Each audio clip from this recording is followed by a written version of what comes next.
Hello Taiwan, welcome to my channel beauty tips. خانہ کعبہ کی تاریخ۔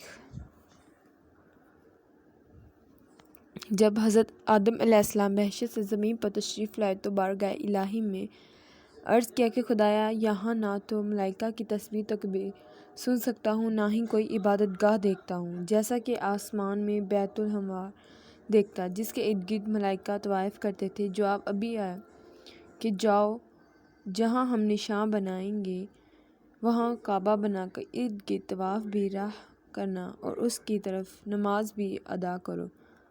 حضرت جبرائیل علیہ السلام ان کی رہبری کے لیے ان کے ساتھ چل پڑے، انہیں وہاں لائے جہاں سے زمین بنی تھی، یعنی میں جگہ پر جھاگ پیدا ہوا تھا، پھر وہی جھاگ پھیل کر پوری زمین بنی۔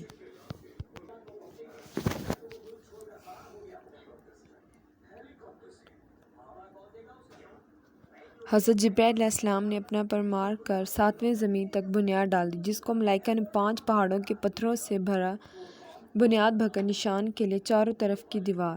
نماز پڑھتے رہے اور اس طواف بھی کرتے رہے۔ طواف نوحی تک کعبہ اس حالت میں رہا۔ اس وقت وہ عمارت تو آسمان پر اٹھائی گئی اور یہ کعبے کی جگہ اونچے ٹیلے کی طرح رہ گئی، مگر لوگ پھر بھی برکت کے لیے یہاں آتے اور آ کر دعا مانگتے تھے۔ حضرت ابراہیم علیہ السلام کے زمانے تک کعبہ اس حالت میں رہا۔ جب